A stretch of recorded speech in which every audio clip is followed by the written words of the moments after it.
Dito tayo sa Kape Hingahan sa Angono, Rizal.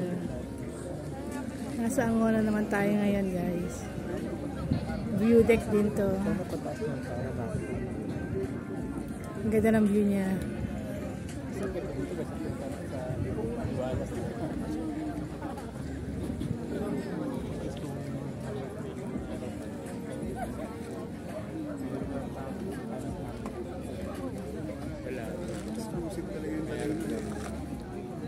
Dito pang masa kahit hindi ka kumain.